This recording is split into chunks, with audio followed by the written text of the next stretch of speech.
My name is KATURAH BRYANT, and I have been blessed to be here today.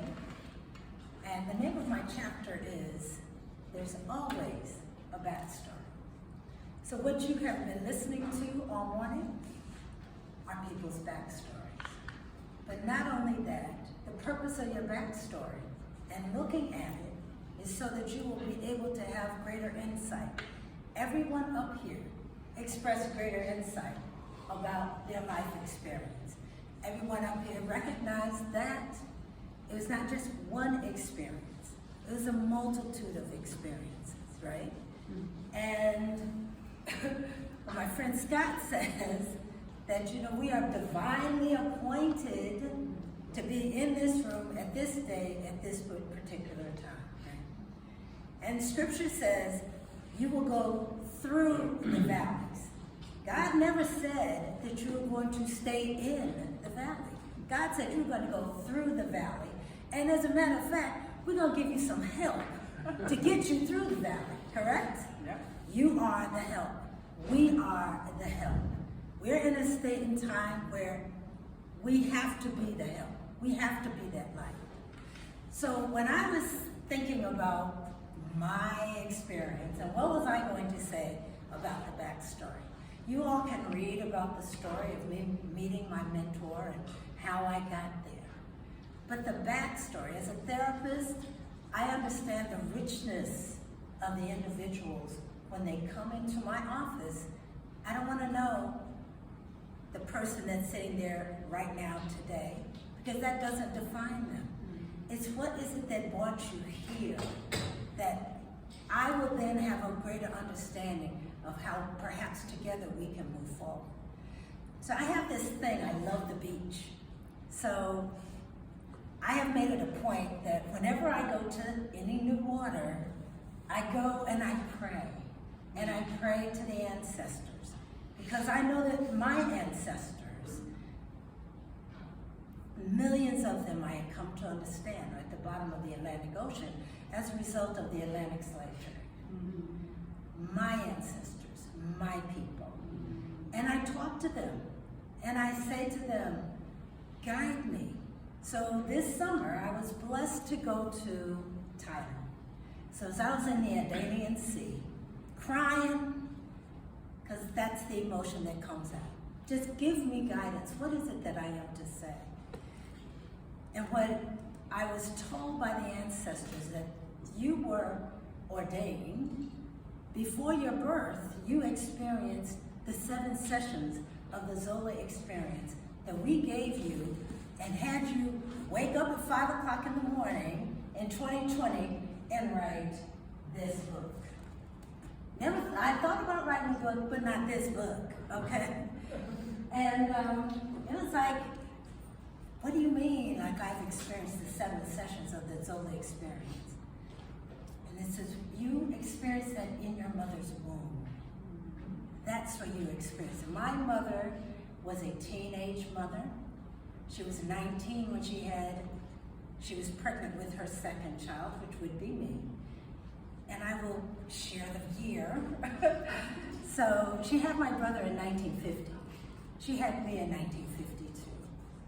So in 1952, a young African-American woman in a community, not married, graduated from high school at 16, was at college at Tennessee State University as a pre-med student. And she falls in love with this wonderful human being that is my dad. So, but he wasn't able to marry her because of choices that he had made. And so he wasn't able to marry my mom. And so my mother finds this out when she's pregnant with me. And my backstory is that when I asked my grandmother about my birth story, when I was in graduate school, and part of being a marriage and family therapist, we have to go deep into that space.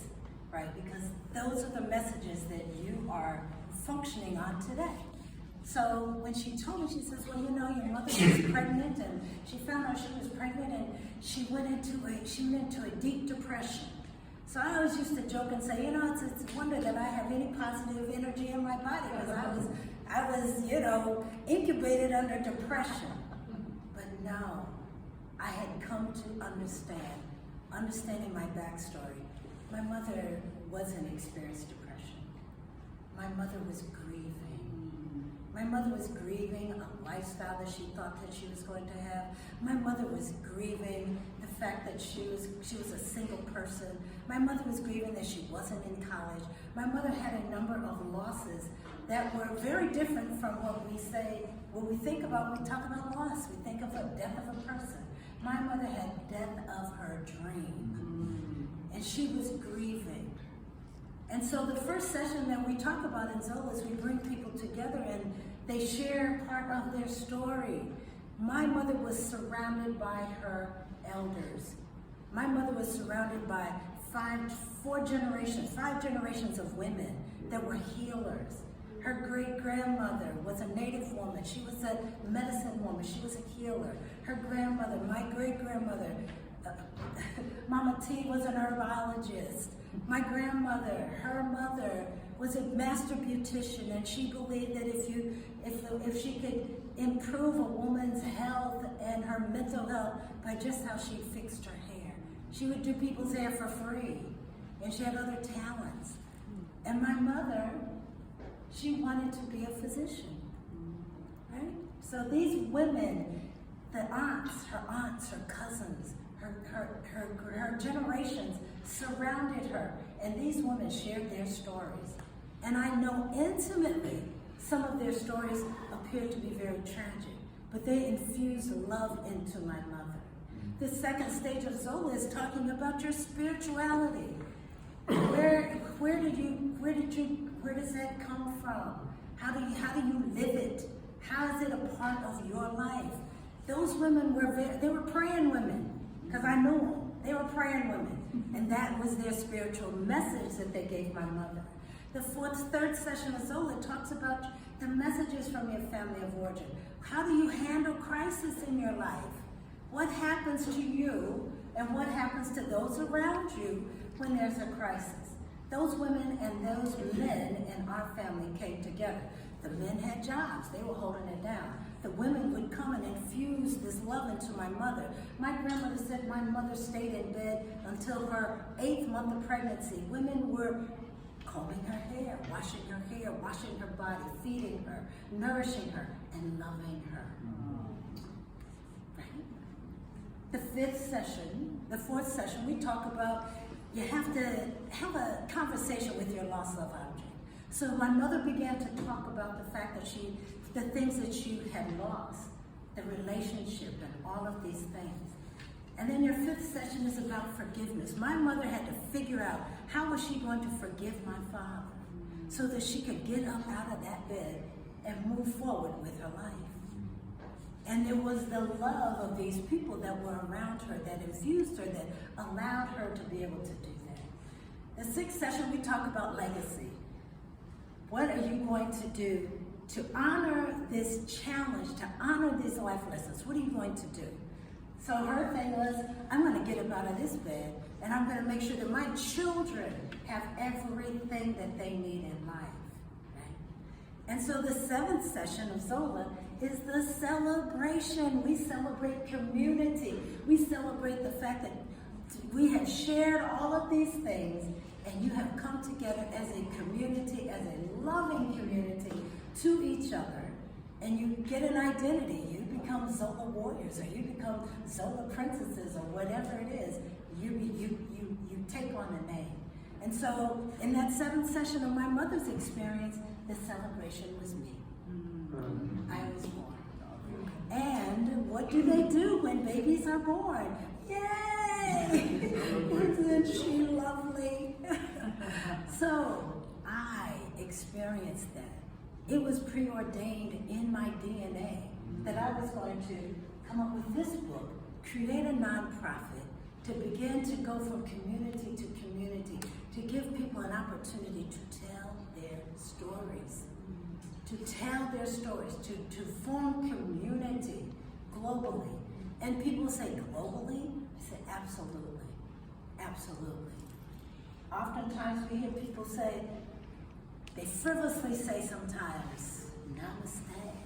They got it on cups. They got it everywhere. It's like, do you understand what that means? Do you understand what Assalamu Alaikum means? Do you understand God be with you means? That means the God consciousness in me honors the God consciousness in you. And if we do that, if we truly, as my friend of my new best friend over here says, if we truly live it, the world will change.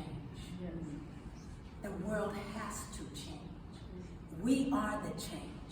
We are giving the world a second chance, a third chance, a fourth chance, with the book that we have come together to tell our backstory, to inspire the next human being to move forward in their life, to join community, come out of your silos, trust the universe enough to know that people do care about you. You are a human being. And if we care about each other as human beings, that transcends, the energy that transcends everything is what we talked about today. We talked about faith, we talked about finding our purpose. But every last one of these individuals that have stood before you today have said the most powerful thing for change is love. What does ZOLA mean? ZOLA means to love. We say to love self, love family, to love community, and ultimately to love humanity. Thank you.